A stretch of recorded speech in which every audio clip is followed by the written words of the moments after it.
Très heureux de vous retrouver pour ce 19h45. Bonsoir à tous. Tout de suite, le sommaire. Le personnel de l'ORTB et les femmes de la Confédération syndicale autonome CSA ont procédé hier à la mise en terre de plusieurs variétés de plants. L'acte vise à reverdir le cadre de travail des agents du service public. La poussée dentaire est une étape normale du développement de la dentition chez le bébé. Pendant cette période, les dents de lait se mettent en place dans la bouche. Dentition chez les enfants de 0 à 5 ans, on en parle. Autant que la nourriture, le sommeil est indispensable à la santé physique et intellectuelle. Bien dormir permet à l'organisme de produire de nouvelles cellules. Un spécialiste nous édifie dans cette édition.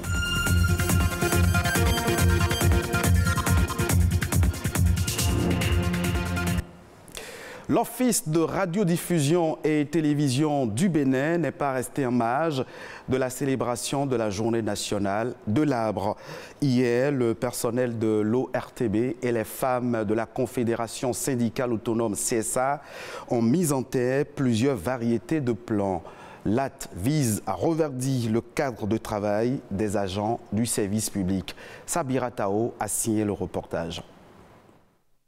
Plusieurs plants mis en terre ce 1er juin, Journée nationale de l'arbre. Pour cette 38e édition, les femmes de la Confédération syndicale autonome CSA étaient aux côtés du personnel de l'Office de radiodiffusion et de télévision du Bénin ORTB pour le geste environnemental utile.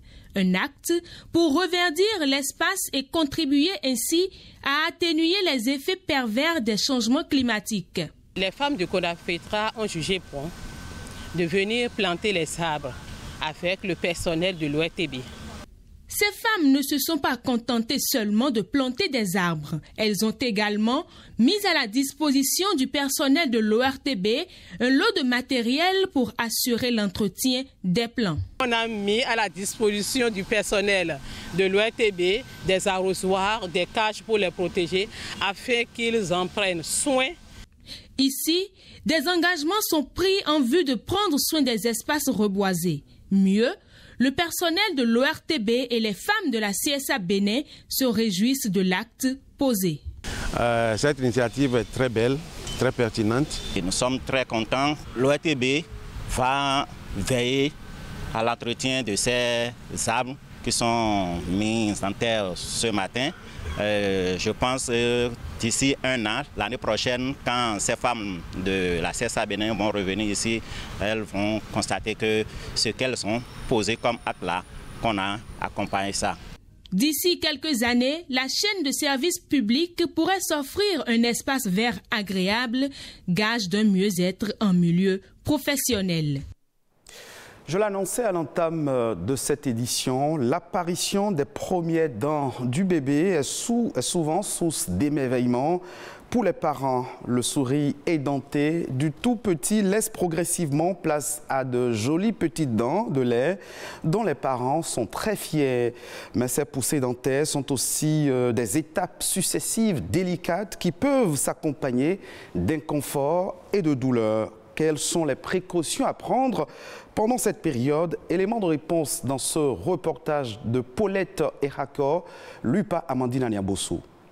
Elle désigne l'ensemble des phénomènes qui concernent la formation, la croissance et l'éruption des dents.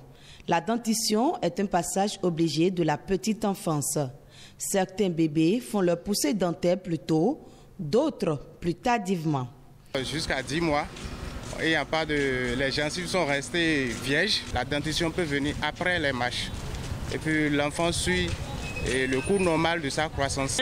C'est un peu difficile. À 3 mois déjà, je prends mes précautions pour faciliter la dentition chez mon enfant. La poussée dentaire s'accompagne également d'inconfort et de douleur.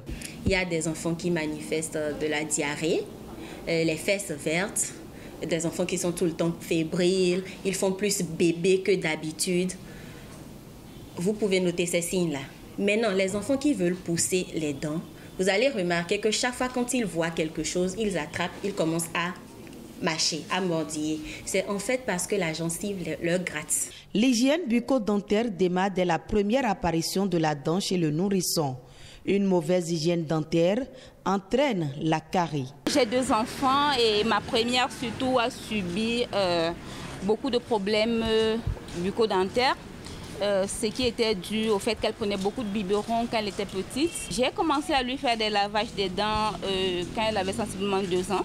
Pourtant, elle avait déjà toutes ses dents. J'aurais dû commencer avant. Dès que l'enfant commence à pousser sa première dent, il faut déjà commencer à le brosser les dents. Il faut éviter de gaver les enfants de sucreries.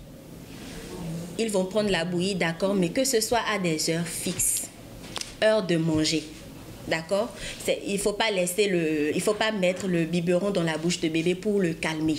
Quand le sucre traîne sur les dents, c'est ça qui acidifie en fait l'émail, ça déminéralise l'émail et ça expose à la carie.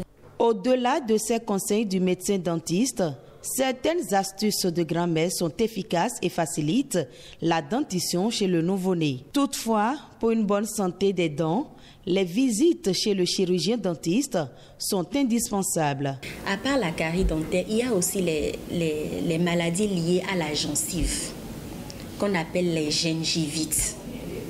Vous allez voir peut-être des enfants qui, quand on les brosse, leur bouche saigne. Ou des enfants qui, dès le bas âge, à partir de 2-3 ans, ont de la mauvaise haleine.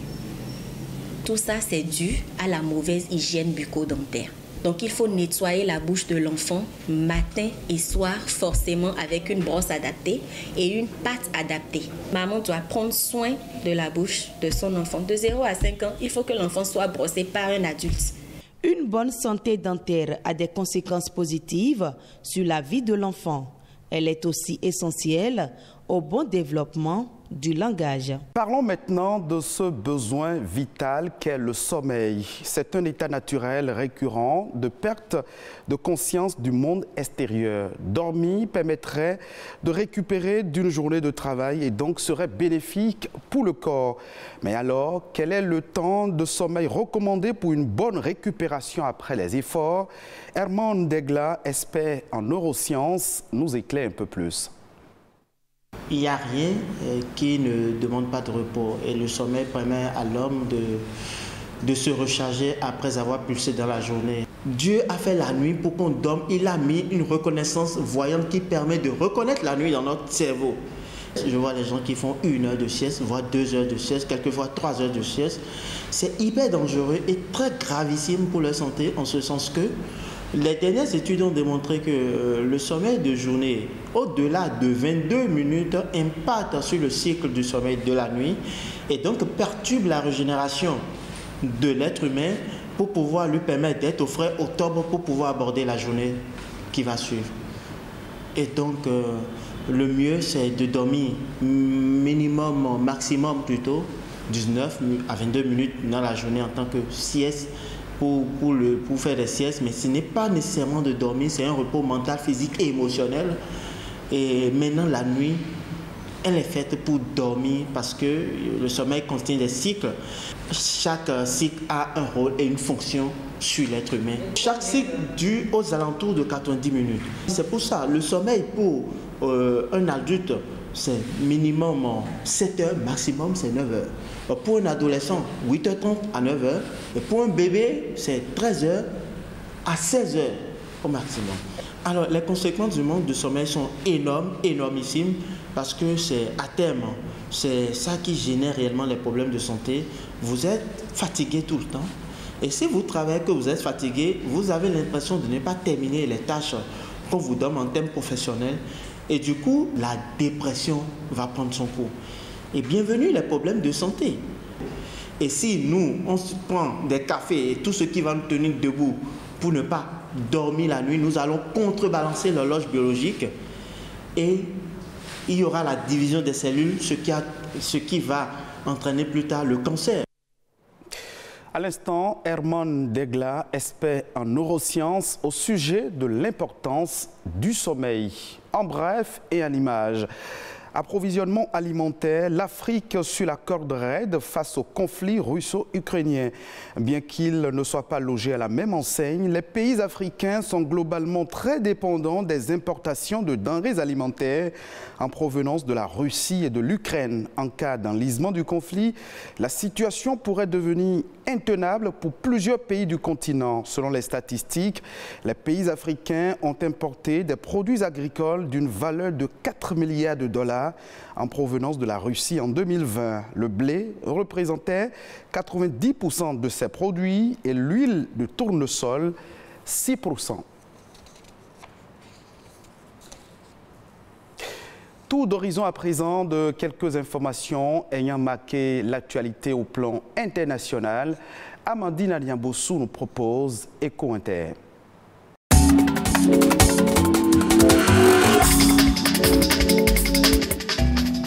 Le Vietnam annonce avoir mis au point, en partenariat avec des chercheurs américains, un vaccin à administrer aux porcs pour lutter contre la peste porcine africaine, une première mondiale.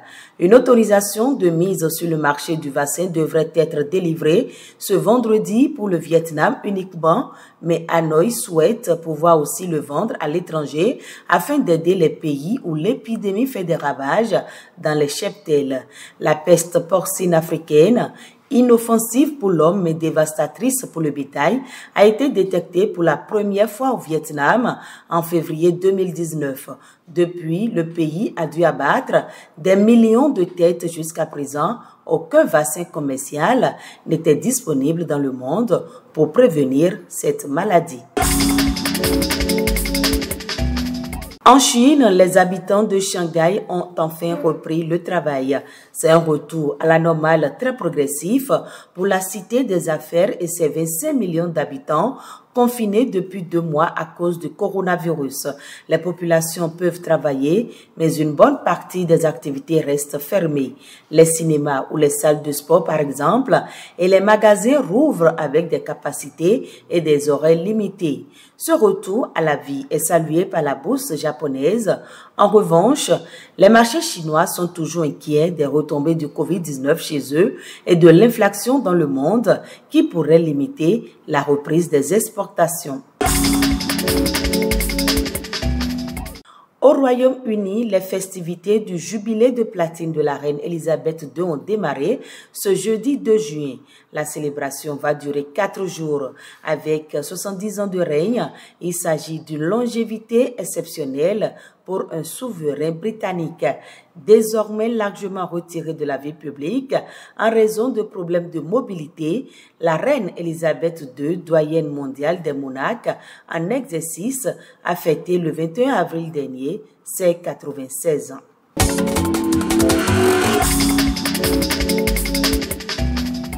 Ce sera tout pour cette session d'information. Vous pouvez revoir cette édition sur le www.ortb.bj. Merci de nous avoir suivis.